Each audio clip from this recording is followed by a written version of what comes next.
내가 어렸을 때요. 입에 음식이 담겨 있을 때는 말을 많이 하는 게 아니지. 네. 그리고 김치를 대할 때 속을 털어내고 겉에 것을 치우고 또 요 속의 것을 먹는 게 아니지. 네. 시절을 놓을 땐 소리가 나지 않게 해야지. 네.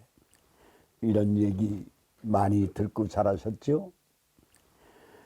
이 밥상이 밥과 반찬을 놓는 상이 아니라 가정교육의 시작이다. 네, 오랜 전통으로 이어져 온 밥상머리 교육.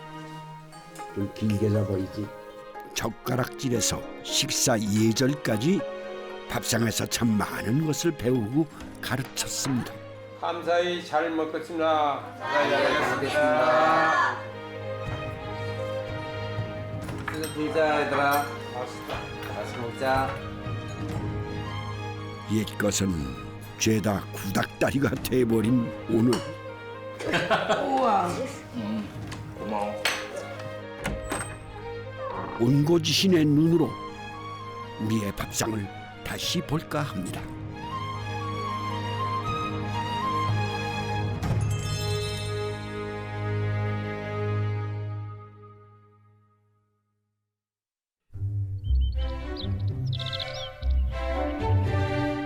산새가 호랑이를 닮았다는 계룡산 범골의 산촌 오지마을. 너댓 명의 아이들이 엄동설한 추위도 잊은 채 뭔가를 열심히 하고 있습니다. 찌라는 방법 알려드릴까요? 어떻게 하는 건데요? 일단은 한쪽 정한 다음에 이걸 한쪽만 꾸준히 하는데 그때 리듬에 타야 해요. 그 슥싹슥싹 있잖아요. 이게 리듬이에요. 어느 정도 됐다 싶으면 이 자른 곳의 반대 부분에서 딱 발로 한쪽 밟고 이야. 누구한테 배웠어요 이렇게 하는 거? 리듬은 해당 선생님이 가르쳐 주셨고 그거 형들이 하길래 저도 해봤어요. 네, 아이들에게 톱질을 가르치는 선생님은 한복을 입고 당건을 쓴 훈장님들입니다. 자연에서 이런 경험을 통해서 자연의 삶도 배우고 그다음에 호연지기를 시킵니다. 네. 오히려 이제 요즘은 휴대폰 같은 걸 많이 하는데 생활에서 여러 가지 경험을 통해 가지고 아이들이 다른 즐거움을 또 찾아가는 것도 있는 것 같아요. 아이들이 저보다 잘해요. 이곳은 대를 이어 세 아들이 훈장으로 있는 산골 서당.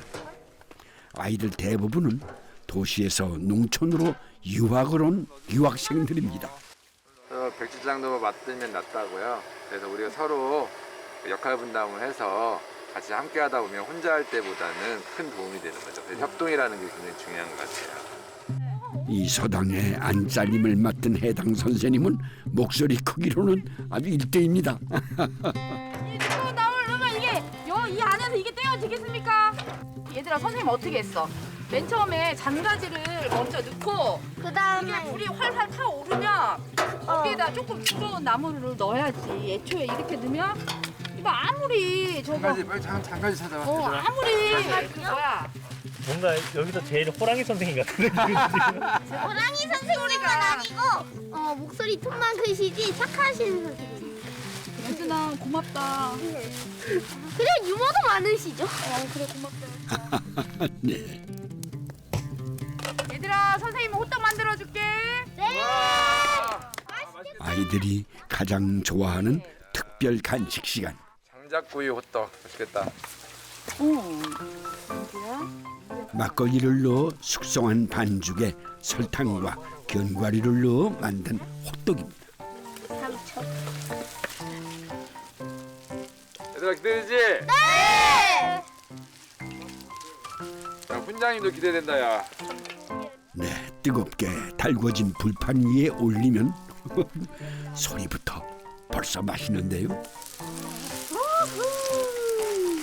해당 선생님. 아이들에겐 노릇노릇 호떡이 익는 몇 분의 시간이 천년만년 같습니다. 네. 누가 도와줄래 또? 교대. 네, 익는 대로 제 입에 넣기 바쁠 텐데 여준이는 호떡을 들고 어디로 가네요? 할머니, 호떡 드세요. 감사합니다. 하하, 고맙다. 맛있게 먹을게. 뭐든지 어른 끝부터 챙겨야 하는 산골 서당의 법도. 맛있으시죠? 혜라 선생님이 만드신 거예요. 잘 부풀었어요. 네. 맛있게 드세요. 야, 고마워. 네. 맛있는데요. 호호, 네, 이걸로 숙제 끝. 감사히 잘 먹겠습니다. 네, 이제 마음껏 즐기는 아이들의 호떡 타임. 호떡은 추울 때 야외에서 먹어야 아이고 더 꿀맛이죠. 그렇죠. 얘들아 맛이 어때? 엄청 맛있어요. 태연아 엄청 맛있어? 네. 저희도 좋은데 애들은 어떻겠습니까? 네. 애들한테 무언가를 해줄 때 예전에 어머니께서 뭐를 만들어 주셨던가 떠올리면서 예 그런 음식들 그런 반찬들을 자꾸 하게 되더라고요. 아이들도 언젠간 추억의 맛으로 이 호떡을 기억하겠죠.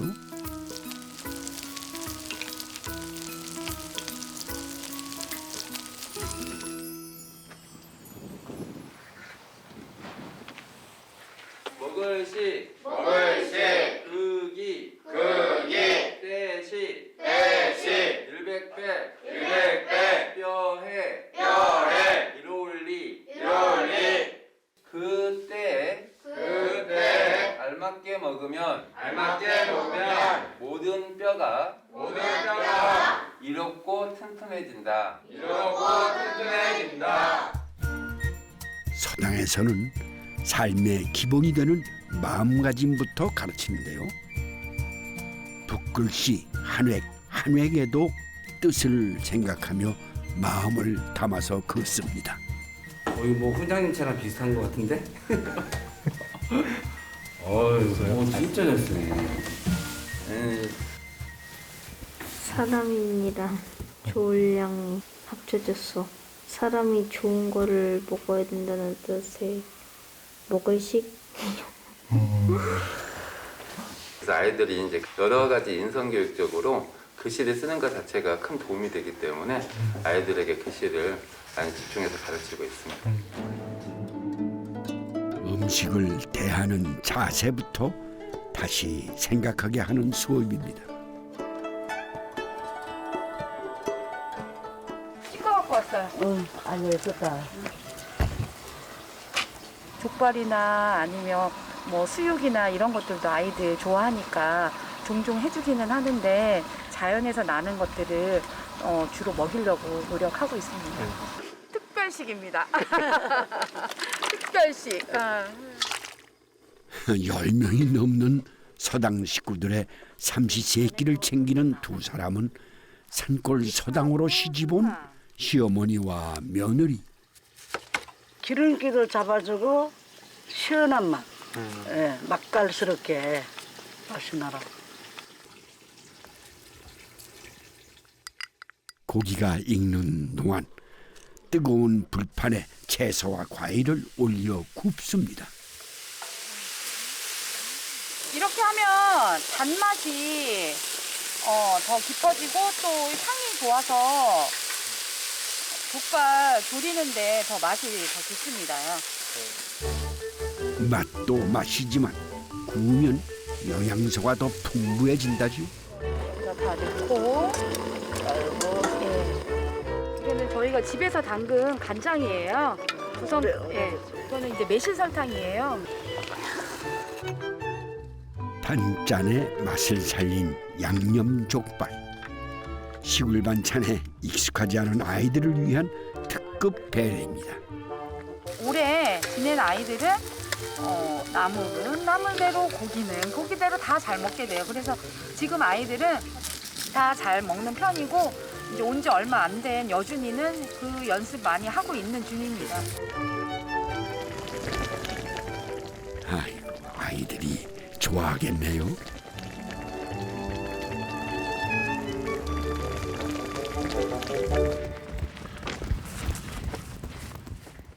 어딜 달려가나 했더니 야, 아. 에이? 야. 여기 알 있다. 여기도 하나 있어. 아, 여기가 닭장이었군요. 원래 겨울에는 그렇게 많이 안 나는 것 같은데 지금은 꽤 있는 것 같아요. 이게 청개, 백봉골개, 토종닭 같아요. 나머지는 다. 셋째 훈장의 딸 효림이는 날달걀 먹기 선수입니다만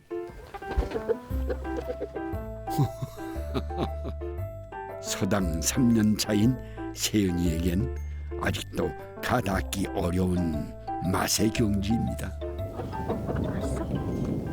너도 한 개 먹어볼래? 비려. 아니 근데 노른자는 고소해. 난 싫어. 그때 어떤 형이 조금 줘서 먹어봤는데 좀. 이거 아무나 먹을 수 있는 게 아니에요. 그 유정란이어서 저희가 먹을 수 있는 거예요. 이번 요리 역시 학동들에게 채소를 많이 먹이기 위해 고안한 요리라지요. 호박꼬지예요. 이걸 그냥 볶아서 먹어도 너무 맛있는데 저희들한테 너무 맛있는데 아이들은 좋아하지 않더라고요. 그래서 맛있게 아이들이 그나마 이제 부침이나 이런 류를 좋아하니까 부침개를 해서 먹였더니 맛있다고 하더라고요. 그래서 그거 오늘 부침개 해주려고요.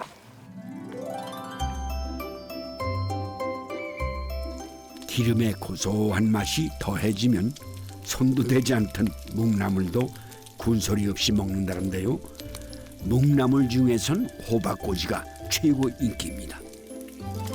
그냥 막 찢어서 먹는 게 제일 맛있어요. 얌전하게 딱딱 찢는 것보다. 푹 불어. 근데 입속에 막 집어 뜨거워 막 하지 말고. 어떠냐? 맛도 영양도 손색 없는 묵나물 부침개는 채소가 부족한 겨울철 산골 서당의 단골 메뉴입니다.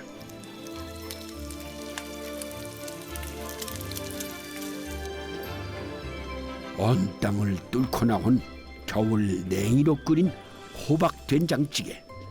이 역시 빼놓을 수 없는 시골의 맛이죠.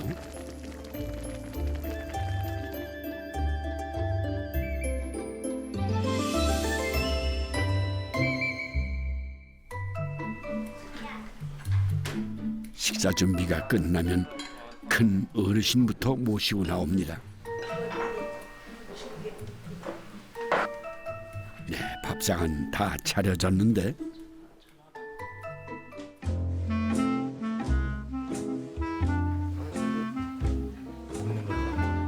하하, 아이들 앞에 가장 넘기 힘든 관문이 놓여 있습니다. 얼마나 먹고 싶을꼬? 원장님이 먼저 드실 때까지 기다려요. 감사히 잘 먹겠습니다. 감사히 잘 먹겠습니다. 큰 훈장님이 숟가락을 들면 그래서 들자 얘들아. 드디어 식사 시작. 아이고 참았다 먹으니까 더 꿀맛이겠죠? 많이 먹고 쑥쑥 커라. 평소에는 자상하시지만 그 밥상머리 교육을 하실 때는 조금 더 자상하면서도 엄격하게 삼형제 중에서는 사실 큰형님하고 둘째형님은 종아리도 안 맞고 크셨는데요. 저는 좀 종아리도 맞고 크고 짓궂은 짓을 많이 해가지고요. 예, 제가 좀 훈남 편이죠. 아버지 훈장에서 아들 훈장으로 다시 학동들에게 이렇게 오래된 식사 예법이 전해집니다. 우리 부탁해. 제일 첫째는 입춘대길 건양다경 입춘을 맞아 산골 서당에 소망을 품은 글귀를 붙였습니다. 올해도 아이들하고 재밌게 지내고 맛있는 것도 또 많이 해먹고 모든 이제 학생들 다 건강하고 조용교으로 행복한 한 해가 됐으면 좋겠어요. 훈장님들 말씀을 잘 듣고 열심히 생활하겠습니다. 밥도 잘 먹고 식사 예절도 옹골차게 배우길 이 할아버지도 기원한다.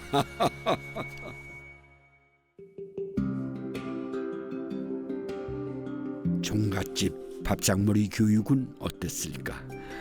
그래서 안동에 왔습니다. 네, 여기는 언제 와도 타임머신을 타고 과거로 돌아온 것 같습니다.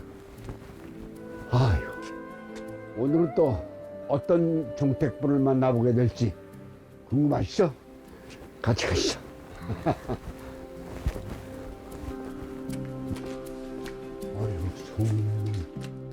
이곳은 노송종 종택. 아유, 아저씨비 옛 모습을 그대로 간직하고 있습니다. 네. 노송종. 아, 글씨가 아주 힘이 있네요. 그 글씨는 한석봉 선생님 집필입니다. 아, 그렇습니까? 예. 아이고, 대단하네요. 바로 이 집은 퇴계 선생님의 할아버지. 퇴계 선생님의 할아버지. 예, 할아버지의 호가 노송정입니다. 아, 그렇군요. 550살이 넘은 이 집은 퇴계 이황 선생이 태어난 곳으로 유명한데요. 선생은 34살까지 이곳에 살았답니다.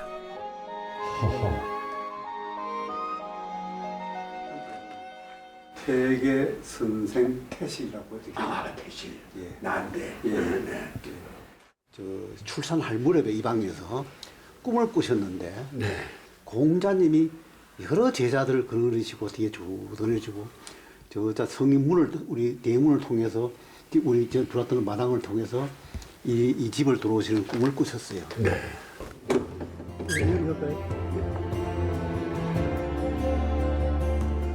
아이고, 아담하고 방이 적기도 합니다.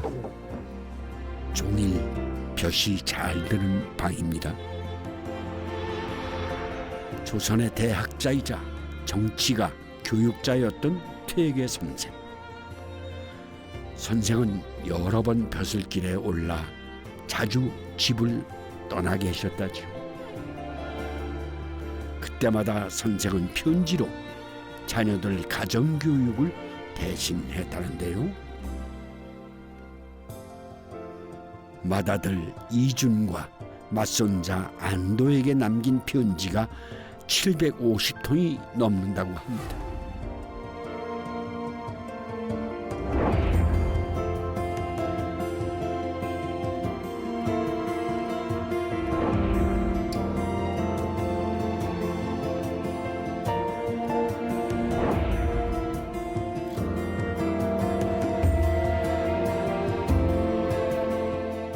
그 중에는 밥상머리 교육이라고 할 만한 내용이 꽤 많은데요. 술은 과하게 마시지 마라. 미역과 소금은 사두어라. 작은 것까지 살뜰히 챙기는 아버지의 꼼꼼함을 자식들은 편지로 배우고 익혔습니다.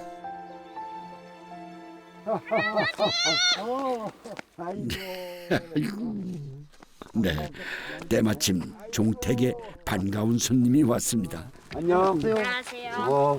넌 네, 몰라 알아? 알아요. TV에서 왔어요. TV에서 왔어. 반갑다. 네. 너 지금 혼자 온 거야? 네, 뭐 타고 왔어? 고속버스 타고 왔어요. 고속버스. 할아버지하고 할머니 만나면은 뭐가 좋아? 맛있는 거 해줄 때. 맛있는 거 해주고. 네, 할아버지가 어떤지 무섭지 않아? 하나도 안 무서워. 그 여기 오면은 이제 너 놀거리가 뭐 있니? 노는 거. 그냥 방에서 할머니랑 얘기하고 그래요. 그래 옛날 얘기 많이 해주셔? 네. 너 저기 글씨 읽을 수 있어? 뭐라고 썼어?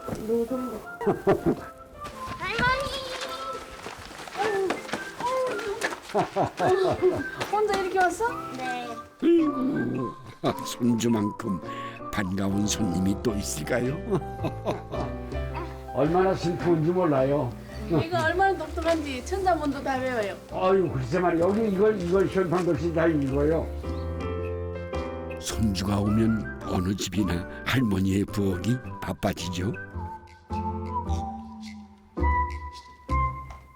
50년 가까이 이 집을 지키고 있는 최정숙 종부가 퇴계 선생이 즐기시던 밥상을 재현하겠다는데요.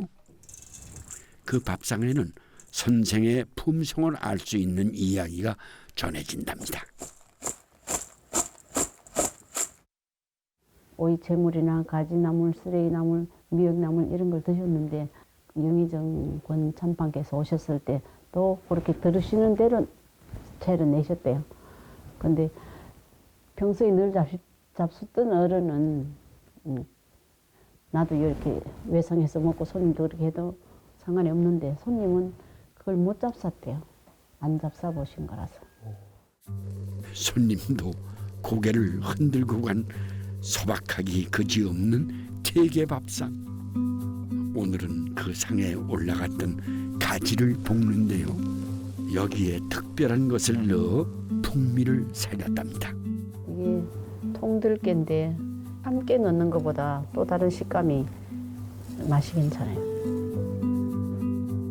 퇴계 선생은 반찬 3가지 이상 밥상에 올리지 못하게 했다죠. 제사상도 검소하게 유밀가를 하지 마라. 기름에 튀기고 이런 건 하지 마라 하고 또 제가 뭐 여기 한 50년 전에 올 때 저희 시조부님, 시조모님 이렇게 뭐 대가족이 사셨는데 그때도 할아버님도 아주 소박하게 드셨어요. 소박함이 전통인 퇴계 가문의 설 차례상엔 떡국과 포, 과일이 전부입니다. 그렇다고 종과에서 허투루 음식을 할 리가 없죠. 나물마다 넣는 양념이 다릅니다. 이 들깨 거피한 게 들깨를 껍데기 억센 부분은 벗겨내고 속 알맹이만 한 거예요. 부족한 단백질을 보충하기 위해 나물 무칠 땐 콩가루나 깨, 들깨를 듬뿍 넣었다죠. 오는 손님한테 대접 잘해야 된다고 또 언제 올지 누가 올지도 모르는 손님을 위해서 항상 뭐 칼치 같은 거 가운데 토막은 남겨놓고 우리 애들이 클 때 엄마 칼치 가운데 토막이 없어. 맨날 꼬리하고 이거 먹고. 옹색한 살림에 손님 접대를 잘 하려면 다양한 조리 비법이 필요한데요. 종부는 시어머니로부터 모든 걸 전수받았습니다. 지금 겨울철에는 무가 다니까 괜찮은데 여름에도 이 물엿을 넣어서 같이 절이면은 훨씬 더 깊은 맛이 나고 감칠맛이 나요. 1년 내내 제사상과 손님상을 차려야 했던 종부의 삶. 시어머니는 어떤 조리법보다 더 중요한 걸 남기셨습니다. 만드는 사람이 이 맛있나 짜나 그런 거 자꾸 먹어봐야 그러잖아요. 그렇게 먹어보지 말고 손에 익혀서 마음만 다 정성만 다 하면은 간은 제대로 맞다고 그러더라고요. 자연의 맛에 정성만 더한 종가의 음식들입니다.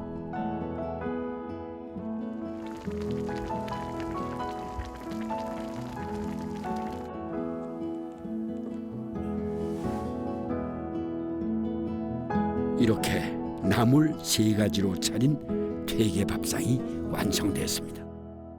저는 이 혼자 앉으니까 이렇게 좀 외롭습니다. 예. 그 손님은 이제 독상을 드리고요. 네. 조선말은 이렇게 앉는 것이 많습니다. 그 경우가 많습니다. 네, 네. 지금 할아버지가 받은 밥상이 무슨 의미인지 아니? 태계 할아버지께서 그 자주 드시던 밥인 걸로 알고 있어요. 그렇지. 아이고, 수고하십니다. 저를 이렇게 따로 주셔가지고. 원래 손님은 이렇게 따로 드리는 건데 네. 이제 나물 반찬만 드리기 그래서 이제 생선을 준비해놨다가 네네네. 이렇게 이건 이제 일반 지금 요즘 손님한테 주시는 생선이시죠? 가운데 토막은 이렇게 손님 드리고 이렇게 머리와 꼬리는 주인이. 그렇군요. 네, 조기까지 올라온 황송한 밥상이었습니다. 물김치를 한번 떠먹어. 어떻게 떠먹어? 숟가락을 바로 쥐어야지. 물김치를 먼저 먹는 거는 밥이 들어가기 전에 먹히지 말라고. 물김치만 먹네. 제 눈앞에서 실제 밥상머리 교육이 펼쳐졌습니다. 젓가락. 좀 길게 잡아야지. 길게 잡았지. 옛날에는 이렇게 가까이 길게 잡으면 장가 멀리 간다고 했어요. 길게 잡으면 욕심이 많고 짧게 잡으면 욕심이 없고 뭐 그런 얘기도 했고 그랬어요.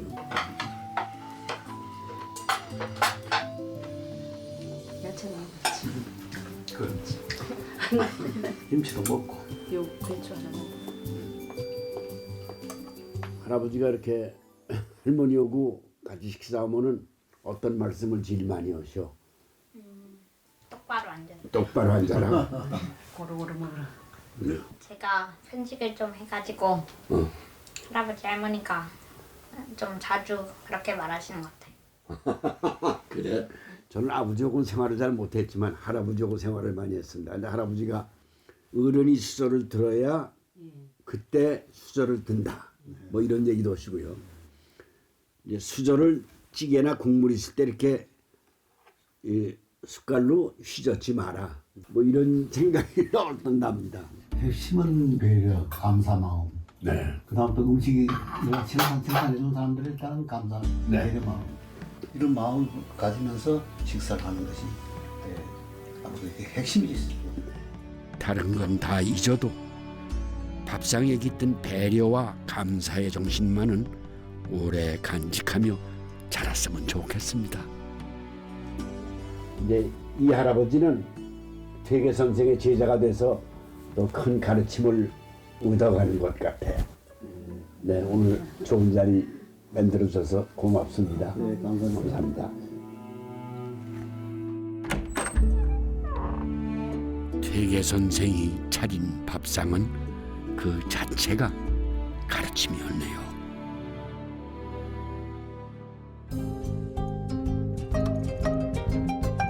행궁은 임금이 머물던 임시 거처죠. 이번엔 청주시에 자리한 초종 행궁에 도착했습니다. 반갑습니다. 네, 반갑습니다. 그 세종대왕님께서 1444년에 눈병을 치료하기 위해서 이곳에서 121일 동안 머무르시면서 치유를 했던 그런 공간이고요. 혼자 오신 게 아니라 세자하고 그다음에 대군들도 같이 왔어요. 그 아들들이 네. 같이 와서 여기서 이제 또 같이 식사하시면서 네. 또 여러 밥상머리 교육을 했다고 합니다. 밥상머리 교육의 시조라고 하면 세종을 꼽을 수가 있는데요. 그는 매일 세자와 삼시세끼를 같이 했다는 기록이 남아 있습니다.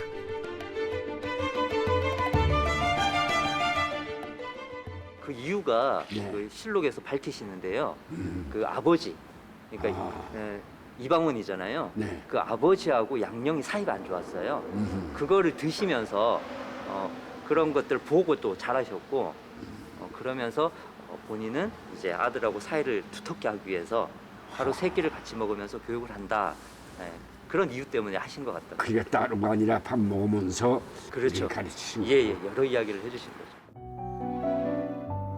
그리 많은 나란 일을 하면서도 아들의 밥상머리 교육을 남에게 맡기지 않았던 아버지 세종을 새롭게 만났습니다.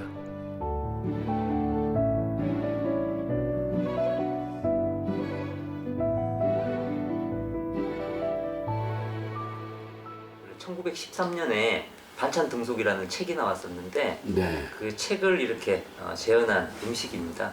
그냥 임금님 잡수던 건 아니시군요. 근데 저기 이제 추측해 보면 세종대왕님께서 여기 121일 동안 머무르실 때 네.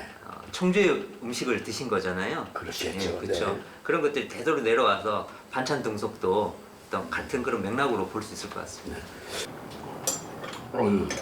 이런 상 앞에선 아버지 세종은 세자에게 어떤 가르침을 주셨을까? 밥상이란 것은 우리가 공간적 의미로 생각하시면 될 것 같아요. 가족이 모일 공간이 사실은 식탁, 밥상이잖아요. 그 중심으로 해서 그렇죠. 모인다. 예, 그리고 이제 뒤에 머리가 붙어 있는데 머리는 순수 이제 한국말인데 시작을 얘기하는 거거든요. 밥을 먹으면서 부모하고 자녀가 대화를 나누니까 아이의 정신이 시작되고 성숙하는 그런 의미가 있거든요. 그래서 밥상머리 교육은 밥상에서 아이의 육체와 정신이 시작되고 성장하는 그런 교육이라고 생각하면 되니까 포괄적인 그런 교육으로 보시면 될 것 같습니다. 이제 우리가 대개 이제 나오는 얘기는 밥상머리 밥 먹으면서 말하지 마라. 이러거든요.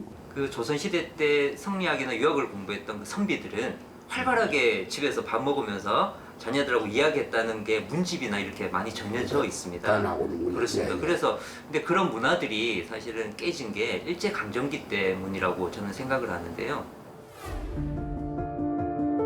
1930년대 일제는 강도 높은 민족 말살 정책을 펴는데요.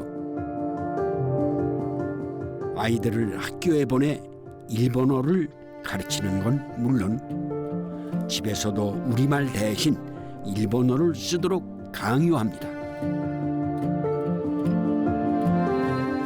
한국어를 배울 수 있는 좋은 공간이 사실 집이었잖아요.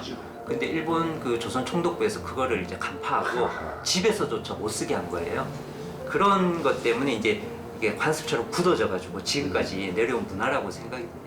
언어 말살이라는 것은 앞에 나서지 않고 이렇게 은유시켜서 그렇죠. 예. 말부터 하지 마라. 네. 뭐 이렇게 해서 그렇죠. 문화를 말살했구만요. 그럼요. 야, 참 악랄하네요. 악랄하죠. 네네. 이게 이제 식민지 정책인 거죠.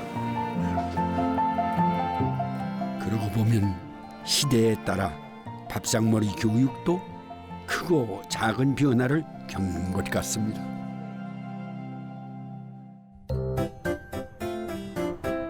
네, 이번엔 경기도의 한 다둥이네 집을 찾았습니다.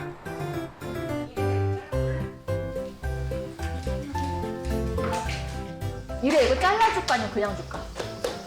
그냥 먹어? 나도 먹을래 엄마. 엄마랑 같이 줘. 당근 엄청 달아. 파프리카요? 파프리카 되게 좋아해서.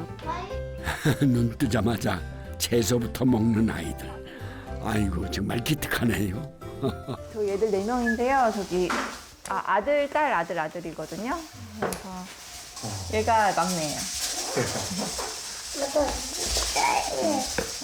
어떻게 넷이나 하나 생각을 아, 하셨어요? 재밌어서 키우는 거 재밌어가지고 계속 넷째까지 낳다고 제가 좀 쫄라서 왔어요.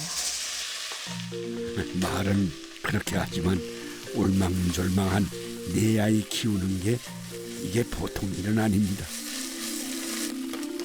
그래도 아이들이 뭐든 잘 먹어서 그나마 다행이죠. 아침이 제일 정신없어요. 네. 아침 제일 근데 하루 종일 정신없어요. 그래도 애들이 이제 좀 커서 요즘에는 훨씬 편해요. 옛날보다. 뚝딱 끓이기도 쉽고 영양도 만점인 소고기 미역국은 다둥이네 단골 메뉴입니다. 국이 다 끓으면 아이들은 일사불란하게 움직이며 상을 차립니다. 지금은 그거 할 때 아니에요.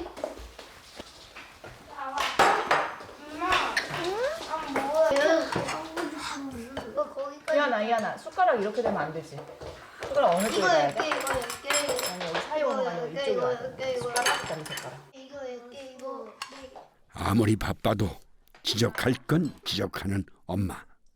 오늘 이렇게 맛있는 식 주셔서 감사합니다. 그리고 야영야영 주셔서 감사합니다. 미역국이요. 주셔서 감사합니다. 아 잘한다. 미역국이랑 주셔서 감사합니다 했어? 이러면 밥을 말아버렸어. 반찬 투정 같은 건 딴 나라 얘기죠.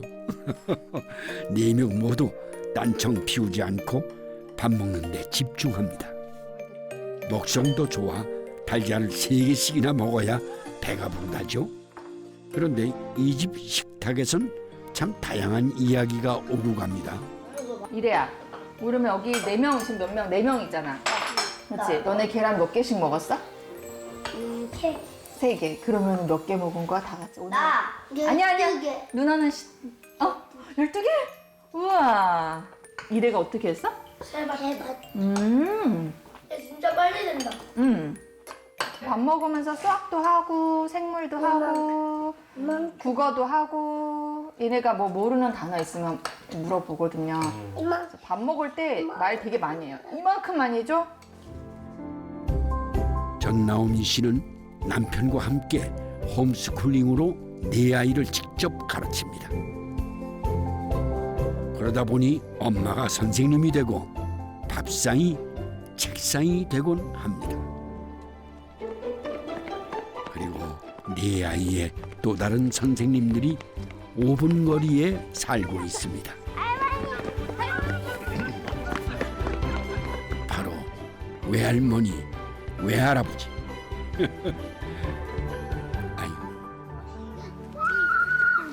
뭐 늘 여기 자요 그냥 내내 올라와서 자요.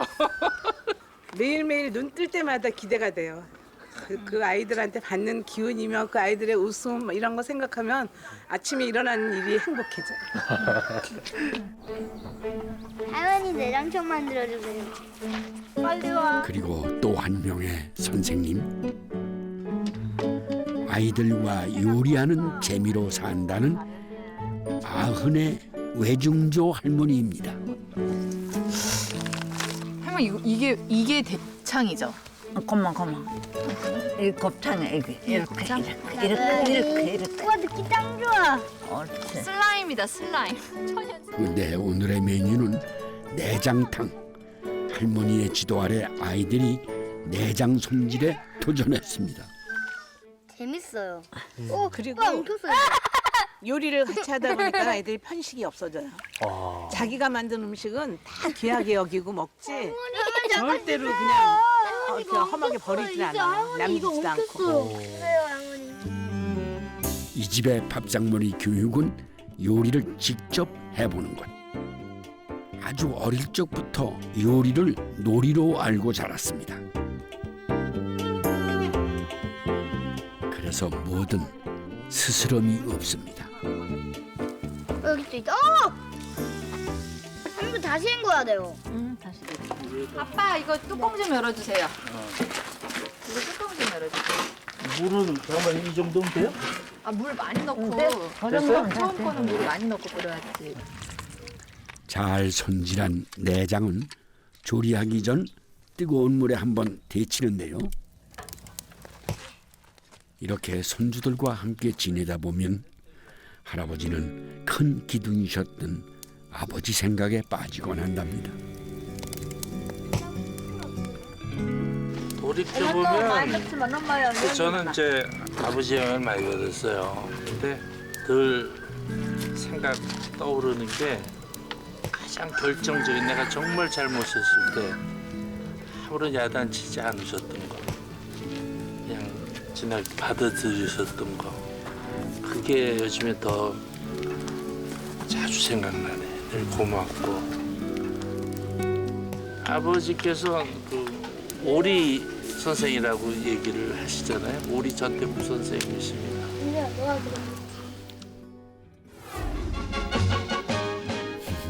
혹시 이 프로그램을 기억하시나요?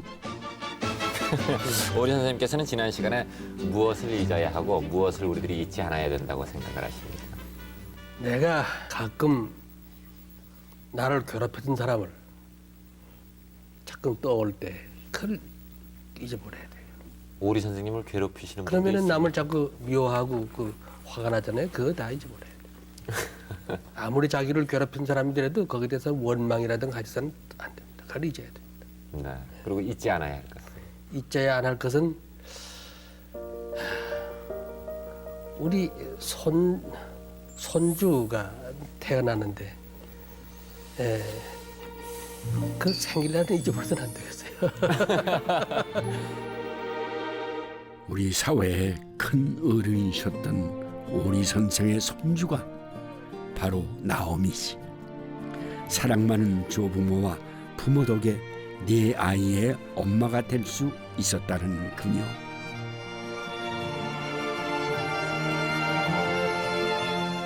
네, 그러고 보면 자손에게 남길 유산은 오직 사랑뿐이고 몸으로 가르치는 것보다 더 큰 교육은 없는 것 같습니다.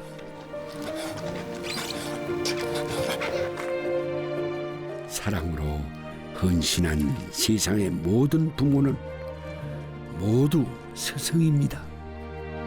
음식 하실 때도 그냥 어려운 사람들 늘 베풀고 살고, 그러니까 뭐 가르친 게 없이 자식들이 그걸 보고 자라고. 저도 교육은 가르쳐서 교육이 아니라는 생각이 들어요. 그래서 어떻게 우리가 바르게 사느냐, 그걸 자식들이 느끼고 닮아가는 거 아니겠나 하는 생각을 해요. 참 서로 어울려 사는 게 갈수록 더 필요한 시대가 왔다는 생각이 들어요.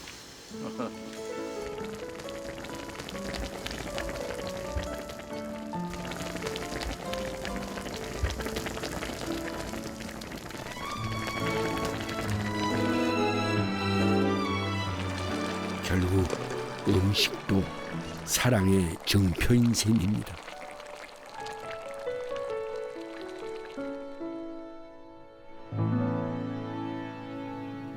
여기에 닭 날개에 콜라겐이 많아. 엄마 콜라겐 많이 먹어야 돼. 엄마 얼굴 하얘지는 거? 아니, 얼굴 안 늙는 거. 웃기다. 외정조 할머니 요리에 화답하는 엄마와 딸의 요리. 9살 이수가 칼을 들었습니다. 위험한 것도 언젠가는 시작을 해야 되고. 그리고 얘네가 이걸 해냈을 때 이 해냈다라는 그 뿌듯함이 되게 큰 것 같아요. 두 사람은 오늘 귤 향을 입힌 닭날개조림을 만들 거랍니다. 이거 저희 애들은 되게 좋아하는데 할머니께서 한 번도 못 드셔봤거든요. 그래서 할머니께서 어렸을 때 유린기랑 닭 요리를 많이 해주셨는데 깐풍기도 해주시고, 근데 이런 식으로는 안 드셔보셔가지고 한번 드셔보시라고 만들고 있어요. 나오미 씨의 요리는 어디서 배운 게 아니라 늘 실험의 결과라는데요. 맛있을 것 같다. 아이들도 그렇게 부딪히며 깨우치고 성장하길 바란답니다. 아이들에게 유년의 기억으로 남을 빛깔 고운 음식들.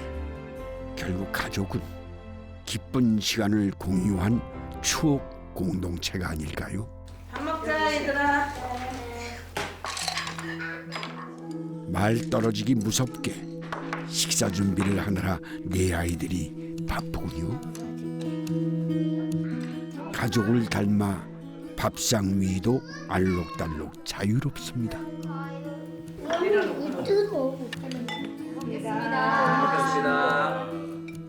예, 4살부터 90살까지 4대가 모인 제대로 된 대가족 밥상이 차려졌네요. 진짜 진수성찬이네. 와 진짜. 그러게 말이야. 엄마. 고등어도 너무 잘 먹었다. 일곱. 없었는데 진짜. 여덟. 풍만이 세 그릇 먹었어. 말이 아닌 마음으로 전하는 사랑. 할머니 맛있어요? 맛있어. 하루 좀 드려. 제가 만든 거예요. 입에다 내가 넣어주려다가. 이렇게 먹게. 우와. 고마워. 밥상이 세상에서 가장 작은 학교임을 확인합니다. 밥상머리 교육은 참 필요해요. 그런데 교육은 하는 이유도 가만히 생각해 보니까 행복하고 즐겁고 또 우리 아이들한테는 가족이 그게 자기 고향인데 앞으로 꿈인데 애들이 이렇게 같이 먹으면서 웃고 행복하게 주고 배불리 먹고 하는 그런 것이 참 저절로 교육이 되지 않겠나. 이런 게 밥상머리 안에서 이루어지는 가정의 어떤 의미가 아닐까 하는 생각을 합니다. 교육은 말로 안 된대요. 좋아, 내일 떡볶이 먹고 싶은 사람 한번 해보자. 떡볶이 먹을래?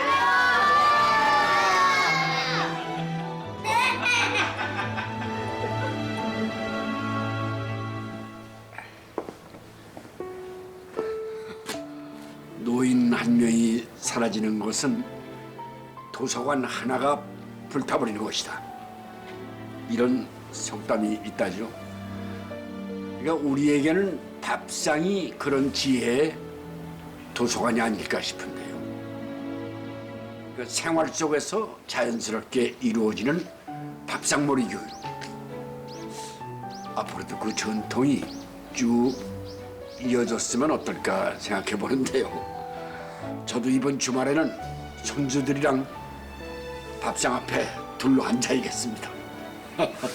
오늘도 함께 해주셔서 고맙습니다.